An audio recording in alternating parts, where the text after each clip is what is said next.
থেকে আমরা এখন এসে উপস্থিত হয়েছি মধ্যমগ্রাম বইমেলা। এখানে অন্তিম ক্ষণেতে মানুষরা কি বলছেন বইমেলা নিয়ে, নিশ্চয়ই তাদের মন খারাপ হচ্ছে। তো এই যে শুরু হলো, এই শেষ, কি বলছেন সেটা আমরা শুনে নেব। আর আপনাদের বলে দিই, আর এই মধ্যমগ্রাম বইমেলার মিডিয়া পার্টনার কিন্তু আমরা, সারাদিন বাংলা, সব সময় সবার সাথে। আসুন এবার আমরা একটু মেলাটা ঘুরে দেখি।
ওটাও নেমনি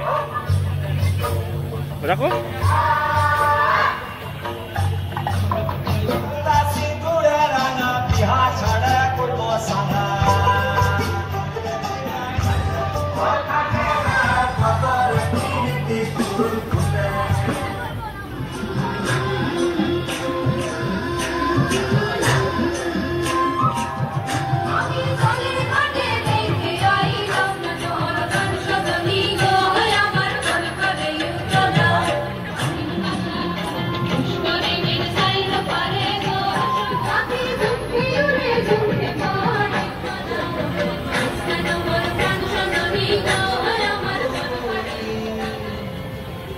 রঙ্গবতী রঙ্গবতী কোন কোন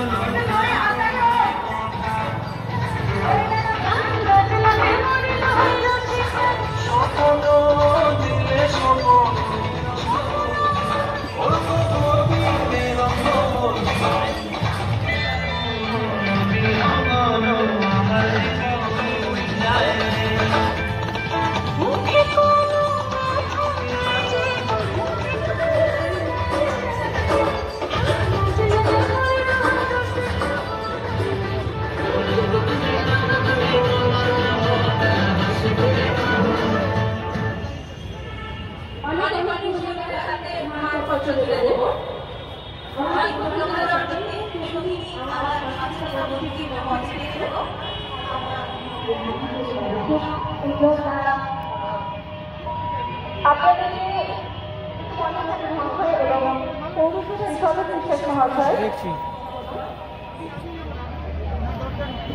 শিল্পীদের হাতে মানপত্র তুলে দেওয়া হবে।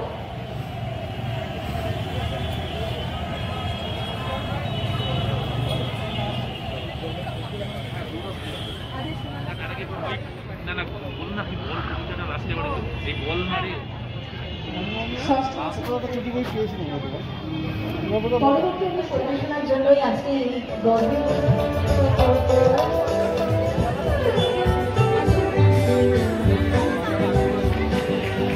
পরবর্তীতে আমি আমার ডান দিক থেকে নামগুলো সাজে মেঘের মাদল বাজে, ঝর্ণা নদী ছলাক ছলাক ছল।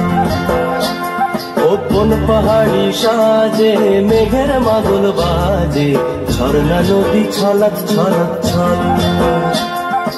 ওকে এমন দিনে পড়ছে ভীষণ মনে, আয়না এখন ভিজবো দুজন চল। ওরে আয়না এখন ভিজবো দুজন চল, ঝর্ণা নদী ছলাক ছলাক ছল। গোপন পাহাড়ি সাজে মেঘের মাদল বাজে, ঝর্ণা নদী ছলাক ছলাক ছল।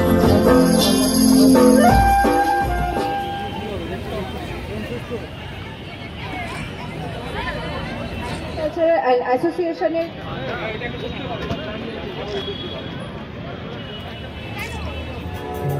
আমরা এবার সারাদিন বাংলার পক্ষ থেকে কথা বলে নেব শ্রী অজয় পালের।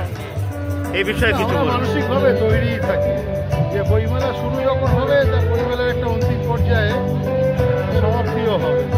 খুব স্বাভাবিকভাবে আমরা মানসিকভাবে প্রস্তুত যে আমাদের বইমেলা মধ্যমগ্রামের ৬ষ্ঠ বছরের আজ শেষ দিন এবং আমরা আজই থেকে আগামী বছরের প্রস্তুতি শুরু করেছি এবং আমরা খুব খুশি। মানুষ বইপ্রেমিক মানুষরা স্বতঃস্ফূর্তভাবে এই কোভিড-19-এর মধ্যে থেকেও তারা অত্যন্ত সচেতনভাবে এই বইমেলাতে তারা অংশ নিয়েছে।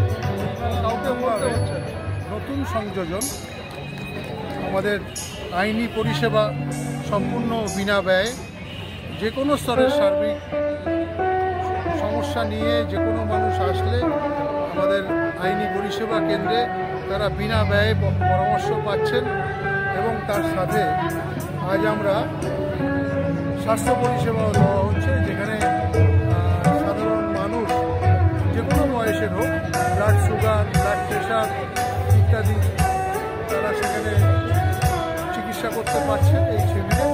এবং সেখানে একটা করে ফেস কভার বা মাস্ক অ্যাওয়ারনেস ক্যাম্প হচ্ছে এবং ক্রেতা সুরক্ষা দপ্তর পশ্চিমবঙ্গ সরকারের একটা স্টল অ্যাওয়ারনেস ক্যাম্প এখান থেকে একই সাথে মেলার 10 দিন ধরে চলছে।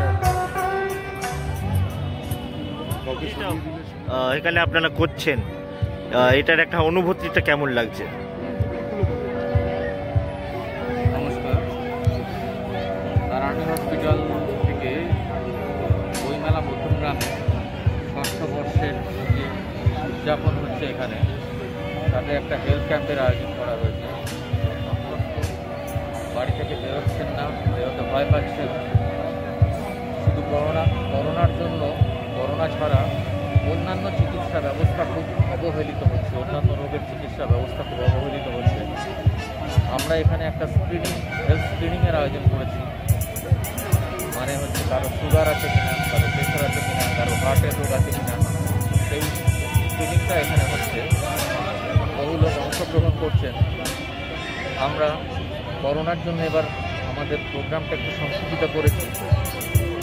এটা না, এই মহামারী না থাকলে হয়তো আমরা আরও দিনের সংখ্যা আরও বাড়ত, কিন্তু করোনা থাকার জন্য আমরা আমাদের প্রোগ্রামটা সংকুচিত করেছি। তাও বহু মানুষ এখানে অংশগ্রহণ করছেন। তারা তাদের ভিতরে কোনো রোগ কি আছে কিনা তার ব্যাপারে একটা পরীক্ষা নিরীক্ষা করছেন। তা এখানে আসতে পেরে, অংশগ্রহণ করতে পেরে আমাদের খুব ভালো লাগছে। যারা অংশগ্রহণ করতে চান তারা, আমরা আছি এখনও বেশ কিছুক্ষণ, তারা এসে কাজ করতে পারে। এই এলাকার সমস্ত অধিবাসীবৃন্দ তথা বইমেলা মধ্যমগ্রামের সকল শুভানুধ্যায়ী, যাদের শ্রম, অধ্যবসায় এবং আর্থিক সহায়তা, চারিদিকে যখন না রব, সব কিছুতেই না, এই বইমেলাকে সুসম্পন্ন করবার পথে খুব মসৃণ গতিতে আমাদের সহায়তা করেছেন। তাদের সকলকেই প্রথমে ধন্যবাদ জানাই। সেই সুবাদে ধন্যবাদ জানাই এবারই প্রথম সারাদিন বাংলা আমাদের মিডিয়া পার্টনার হিসেবে যুক্ত হওয়ার জন্য। আমরা আশা করব ভবিষ্যতেও আমরা এদেরকে আমাদের সঙ্গে পাব। সকলকে শুভ নববর্ষের শুভবার্তা জানিয়ে আশা রাখব যে এই দুঃসময় কেটে যাক, দেশে শান্তি ফিরুক, মানুষ সুস্থ হয়ে বাঁচুক, প্রাণ ভরে নিঃশ্বাস নিয়ে রবীন্দ্রনাথের গান গাক। আর আমরা যে যা খাই, যে যাই করি, অন্তত দিনের শেষে একটু সন্ধ্যায় যেন সাংস্কৃতিক মত বিনিময় একে অন্যের সাথে করি, খুব সুষ্ঠুভাবে। বাংলার সেই কৃষ্টি কালচার বেঁচে থাকুক বইমেলা। মধ্যমগ্রাম বইমেলা থেকে প্রীতম মুখার্জির রিপোর্ট, সারাদিন বাংলা টিভি, কলকাতা।